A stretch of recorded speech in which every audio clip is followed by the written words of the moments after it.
ॐ अज्ञानतिम्रान्धस्य ज्ञानाञ्जनशलाकया चक्षुरुन्मीलितं येन तस्मै श्रीगुरुवे नमः। गुरुर्ब्रह्मा गुरुर्विष्णु गुरुदेवो महेश्वरा गुरु साक्षात् परब्रह्म तस्मै श्री गुरुवे नमः।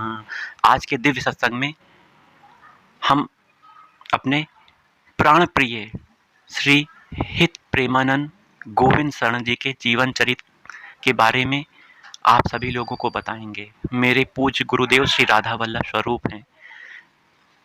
श्री राधा नाम उनके रोम रोम में समाया हुआ है।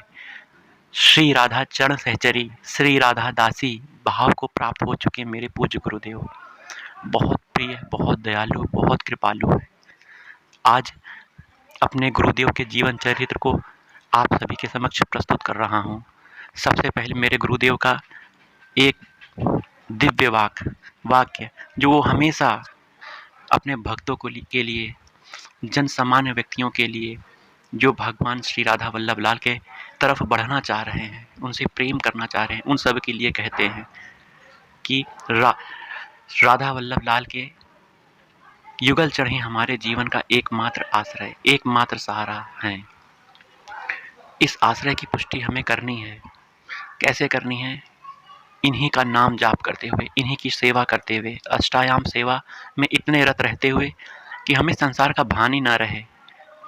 संसार में क्या हो रहा है, क्या नहीं हो रहा है, बस भगवान की सेवा में लगे रहो, उनके नाम का जाप करते रहो, भगवान को प्रीतिपूर्वक, प्रेम पूर्वक वाणी पर पाठ सुनाते रहो। श्री हित 84, श्रेवक वाणी 42 लीला आदि आदि।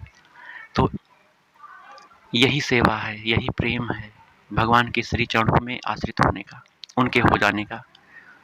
तो हमें गुरुदेव के वचन को पकड़ना है। उनकी आज्ञा में रहना चाहते हैं हम सभी व्यक्ति, तो हमें यही करना है। नाम से प्रीति हो जाए, वाणी पाठ से प्रीति हो जाए, भगवान के रूप से प्रीति हो जाए, हमारा मन आश्रित हो जाए श्री राधा वल्लभ लाल के चरणों का। हम अंदर से ठजक में रहे कि मैं राधा चरणदासी, मैं राधा सहचरी। इस तरह का भाव हमारे जीवन में होना चाहिए। चलिए, पूज्य गुरुदेव श्री हित प्रेमानंद गोविंद शरण जो कि श्री राधा वल्लभ लाल स्वरूप है, आज उनके दिव्य जीवन चरित्र पर थोड़ा सा झलक डालते हैं। एक अव्यक्त आध्यात्मिक पूज्य श्री महाराज एक मामूली, एक और अत्यंत पवित्र सात्विक ब्राह्मण परिवार में पैदा हुए थे और उनका नाम क्या था? अनिरुद्ध कुमार पांडे। पांडे परिवार से वह बिलोंग करते थे। मेरे प्रभु गुरुदेव का जन्म कहाँ हुआ था? अखरी गांव, सरसौल ब्लॉक, कानपुर, उत्तर प्रदेश में। गांव का नाम था अखरी गांव। तो यह उत्तर प्रदेश के कानपुर से संबंधित है। उनके दादा एक सन्यासी थे और समग्र घरेलू वातावरण भक्तिपूर्ण, भगवान की सेवा में अत्यंत शुद्ध और निर्मल था। घर के संस्कार जब भागवतिक होते हैं तो आने वाली पीढ़ी, संतानों में भागवतिक भाव का उदय होता है। ऐसे भागवतिक घर में ही दिव्य संत महात्माओं का जन्म होता है। तो मेरे पूज्य गुरुदेव ऐसे ही भागवतिक परिवार में जन्म लिए थे। मेरे पूज्य गुरुदेव के पिता का नाम श्री शंभु पांडे, जो कि एक परम भक्त व्यक्ति थे। बाद में इन्होंने भी सन्यास को धारण कर लिया था। मेरे गुरुदेव की माता का नाम श्रीमती रमा देवी, बहुत पवित्र, साधु संतों की सेवा करने वाली, भगवान की सेवा करने वाली, भगवान की पूजा अर्चना करने वाली धार्मिक महिला थी। तो ऐसे दिव्य माता पिता के संयोग से ऐसे दिव्य संत महात्माओं का जन्म हुआ। ऐसे दिव्य संत महात्माओं के माता पिता को हमें सादर साष्टांग प्रणाम करना चाहिए। दोनों नियमित रूप से संत सेवा करते थे। कौन? माता पिता। और विभिन्न भक्ति सेवाओं में लगे रहते थे। उनके बड़े भाई श्रीमद् भागवतम के श्लोक पढ़कर परिवार की आध्यात्मिक आभा को बढ़ाते थे, जिससे पूरा परिवार उसको, इन श्लोकों को सुनता था, उसे संजोता था। पवित्र घरेलू वातावरण ने उनके भीतर छिपी अव्यक्त आध्यात्मिक चिंगारी को तीव्र कर दिया था। महाराज बहुत कम उम्र में ही गीता और श्री शिव सागर पढ़ना शुरू कर दिया था। कक्षा 5वें से ही उन्होंने इन सब को पढ़ना प्रारंभ कर दिया था। छोटी उम्र में ही भागवती गुरु का उदय हो जाना आवश्यक होता है। अगर प्रारंभिक अवस्था में ही भागवती गुण का उदय हो गया तो जीवन के अंत समय तक वह बहुत बड़ा वृक्ष बन के सामने आता है। और आज आप देख ही रहे हैं, कक्षा 5 से ही इन्होंने गीता और श्री सुख सागर को पढ़ना प्रारंभ कर दिया था। और आज देखिए भगवान श्री राधा वल्लभ लाल के वृंदावन दिव्य प्रेम रस का प्रसार कर रहे हैं, लोगों में राधा कृष्ण के प्रेम को प्रसारित कर रहे हैं, प्रेमा भक्ति का प्रसार कर रहे हैं। नित्य प्रेम में डूबे हुए हैं मेरे प्रभु, मेरे गुरुदेव। उन्होंने अपने जीवन के उद्देश्य को इसी छोटी अवस्था में ही टटोलना प्रारंभ कर दिया था कि मनुष्य जीवन का उद्देश्य क्या है। उन्होंने यह भी सोचना विचार करना प्रारंभ कर दिया कि माता पिता का प्यार क्या चिरस्थायी है, और अगर ऐसा नहीं है तो फिर इस अस्थायी खुशी को मैं क्या पढ़ना, इस अस्थायी खुशी के पीछे क्या अपने समय को बर्बाद करना। हित प्रेमानंद गोविंद सनत जी प्रारंभिक अवस्था में श्री राम जय राम, श्री राम जय जय राम, श्री कृष्ण गोविंद हरे मुरारी, हे नाथ नारायण वासुदेव, इन सब का जाप करते थे। अब कक्षा 9 में वह 13 वर्ष के हो गए। 13 वर्ष की आयु में उन्होंने दृढ़ता से भगवान की ओर बढ़ने का रास्ता खोज लिया, आध्यात्मिक जीवन जीने का फैसला किया। वह इस नेक मकसद के लिए अपने परिवार को छोड़ने के लिए तैयार हो गए। उन्होंने अपनी माँ को अपने विचार और निर्णय की जानकारी दे दी। 13 साल की छोटी सी उम्र में सुबह 4 बजे महाराज जी ने मानव जीवन को पीछे छोड़कर भगवत मार्ग की ओर चल पड़े। जब घर वालों को ऐसा पता लगा तो पिताजी उनके पास पहुँचे। पिताजी से बहुत डरते थे वो।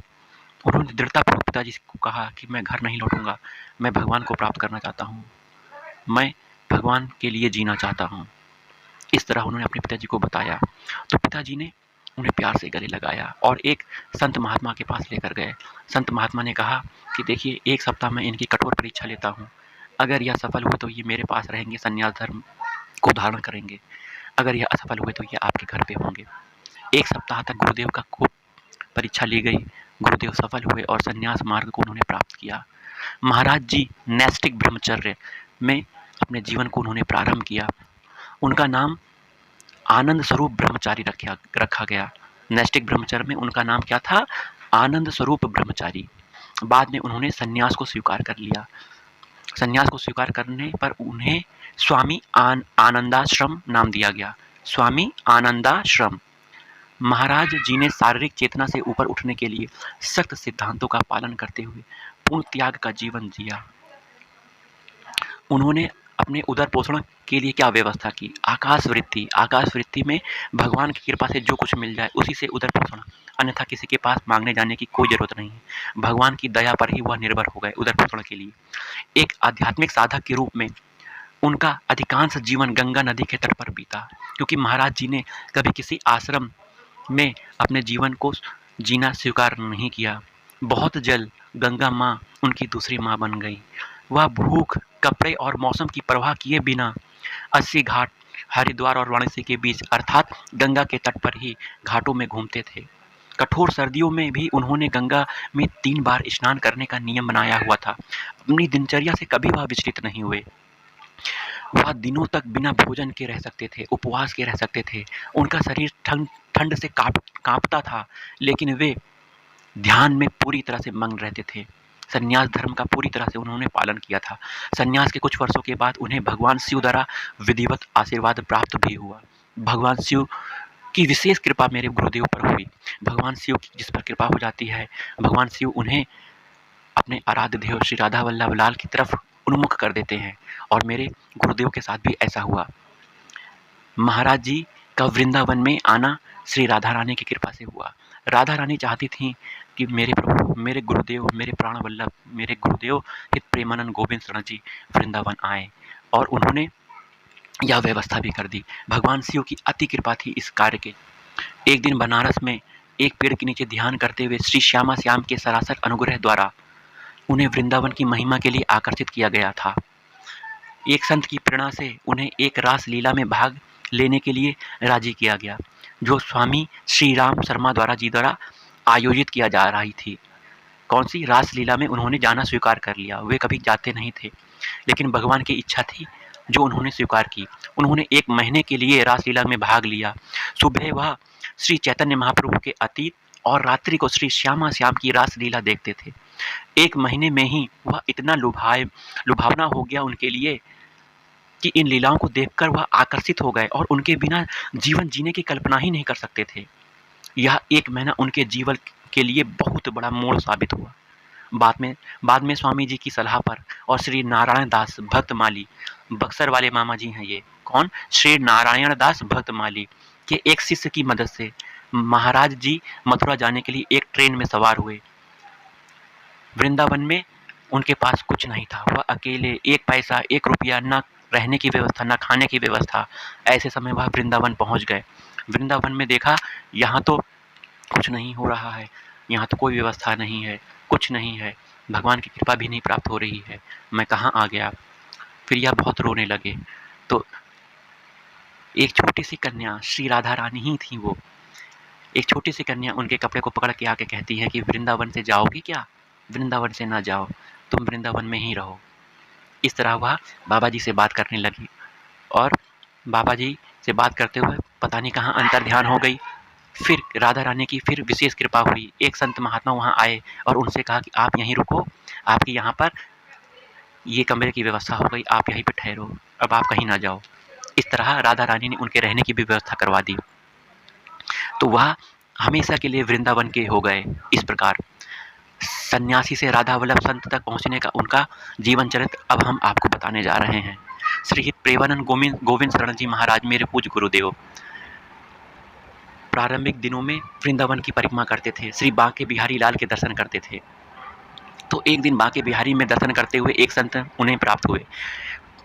उन संत ने कहा कि आप श्री राधा वल्लभ मंदिर भी जाया करो। तो संत की प्रेरणा से ये संत श्री राधा रानी की कृपा से वहाँ पहुँचे थे।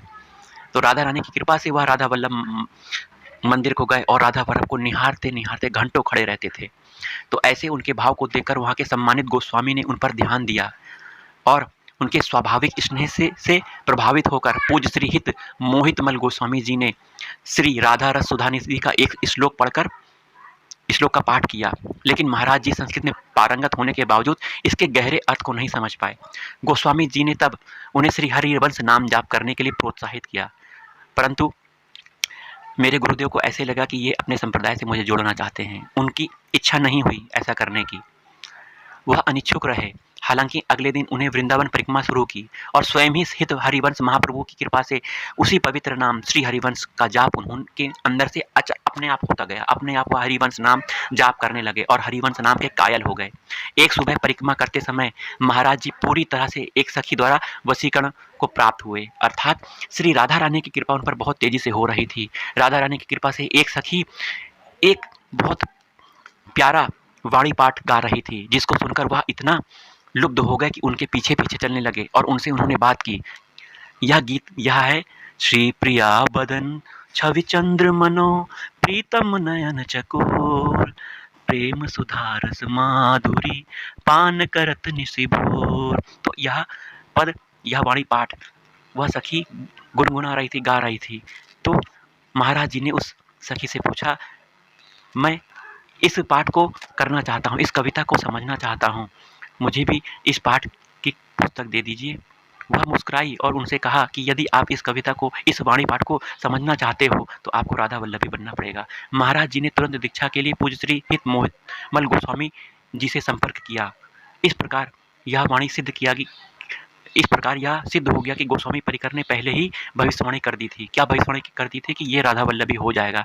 उन्होंने भविष्यवाणी क्यों की? क्योंकि वह घंटों राधा वल्लभ लाल को निहारते थे और भगवान को जो घंटों निहारता है, भगवान उनको अपना बना लेते हैं, भगवान उनको चुरा लेते हैं, आंखों से भगवान उसके हृदय में बस जाते हैं।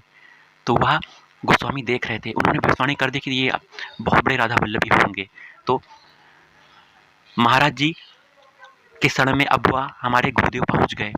महाराज जी को शरणागत मंत्र के साथ राधा वल्लभ संप्रदाय में दीक्षा प्राप्त हो गई। कुछ दिनों के बाद श्री गोस्वामी जी के आग्रह पर महाराज जी अपने वर्तमान सदगुरुदेव से मिले। हमारे पूज्य गुरुदेव के गुरुदेव सहचरी भाव के सबसे प्रमुख और स्थापित संतों में से एक हैं। उनका नाम है श्री हित गौरांगी शरण महाराज, जो मेरे गुरुदेव के गुरुदेव हैं। इन्हें हम बड़े गुरुदेव कहते हैं प्यार से।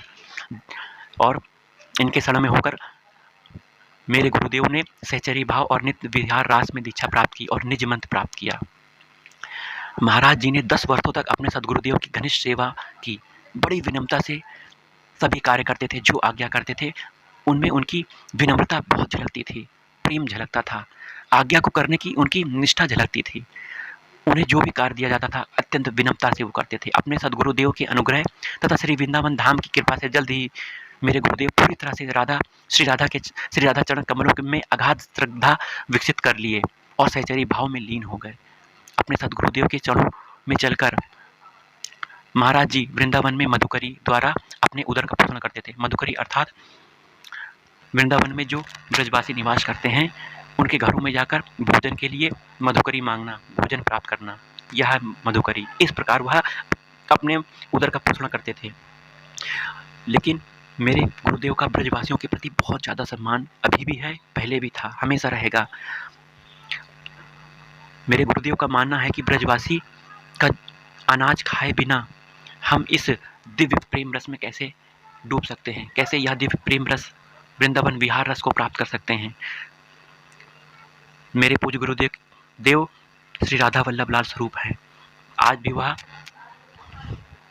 उस प्रेम रस को जो कि दिव्य वृंदावन में मेरे युगल सरकार कर रहे हैं, राधा वल्लभ लाल कर रहे हैं, इस प्रेम रस का प्रसार कर रहे हैं गुरुदेव।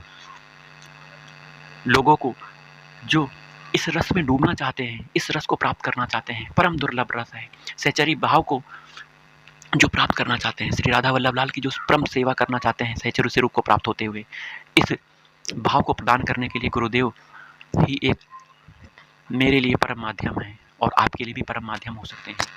इसलिए पूज्य गुरुदेव की शरण में हमें जाना चाहिए, उनके दिव्य वचनों को हमें सुनना चाहिए। अगर आप वृंदावन नहीं जा पा रहे हैं तो वृंदावन का वास आश्रय स्वीकार करिए। यूट्यूब में गुरुदेव के रोज वीडियो अपलोड होते हैं, उनके वीडियो को देखिए, उनके सत्संग को सुनिए, वाणी पाठ सुनिए। इस प्रकार आप गुरुदेव की शरण में ही होंगे, गुरुदेव के आश्रय में ही होंगे। हमें गुरुदेव के आश्रय में उनकी आज्ञा का पालन करना है और अपने जीवन को सफल बनाना है। जय जय राधा वल्लभ, श्री हरिवंश, श्री वृंदावन, श्री वंचन। जय जय श्री राधा, जय जय श्री राधा, जय जय श्री राधा।